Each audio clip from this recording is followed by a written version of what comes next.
Do you ever feel completely drained? Like no matter how much you try to rest or recover, you just can't shake that sense of exhaustion? That's burnout. But here's the kicker. Burnout isn't the real problem. It's merely a symptom of something bigger.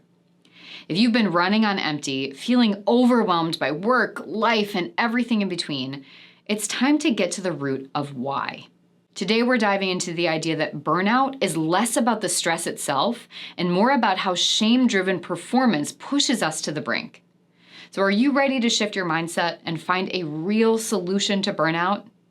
Let's get into it.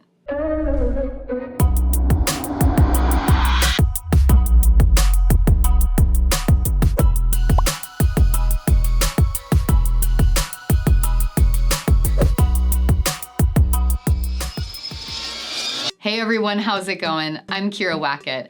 Welcome back to another video where we work to empower you with the confidence and skills to write your own story and live your life on purpose. Today we're taking on the topic of burnout, but not just the same old, you're burnt out, now what conversation. We're going to explore how burnout is actually a symptom of a much larger issue: shame-driven performance.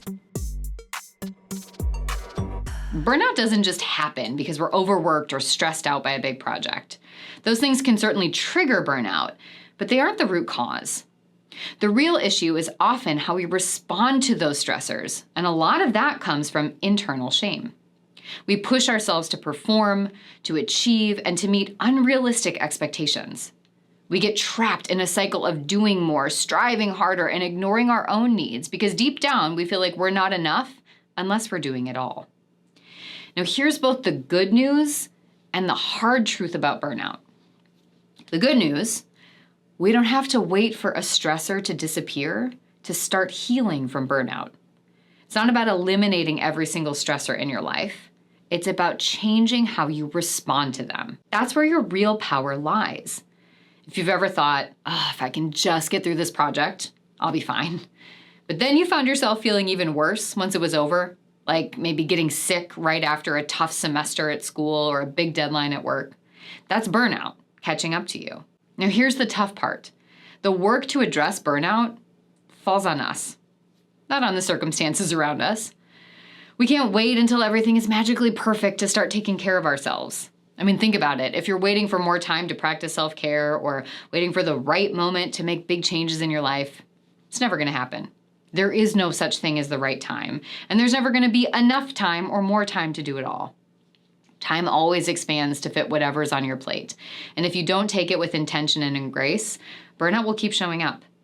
So what does that mean for us? It means we have to start making time for what we need, whether that's rest, setting boundaries, or simply slowing down, even when it feels impossible. And yes, shame is gonna come in hot and try to convince you otherwise. You might feel guilty for taking time for yourself or worry that you're letting others down. But here's the truth. You deserve to take that time. And it's essential if you want to recover from burnout and stop it from happening on a repeated cycle over and over again for the rest of your life, you have to do it. So how do we start it? How do we start breaking that cycle? It all starts with recognizing the role shame plays in how we operate.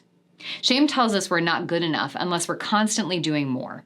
But when we shift our mindset and prioritize how we respond to stress, rather than letting it control us, we take our power back.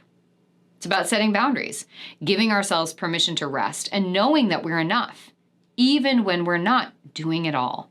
If this resonates with you, I encourage you to take a look at your own life and ask, where am I letting shame dictate how I show up? And then take that first step, no matter how small, toward reclaiming your time and energy and returning to the author role rather than the bystander. Look, it's not easy, but it is absolutely worth it. Be sure to let us know in the comments what comes up for you and if you have other questions or ideas so that we can build community around this work. If you found today's episode valuable and insightful, I encourage you to hit that thumbs up, click subscribe, and of course, please share this episode with someone you think could benefit from hearing it. If you're ready to take that next step in your own journey, be sure to click the link in my show notes to download my free handout, 5 things shame-resilient people do every day, and 3 things that they don't. And if you're looking for more ways to connect, you'll find links to my website, my email list, and podcast, as well as a link to set up a discovery call to go over all of my program offerings and any questions that you might have about how you can continue forward in your shame resilience journey. Thank you so much for being here with me today. Remember, you have the right to author your story. So let's go get that pen back and let's start living for us.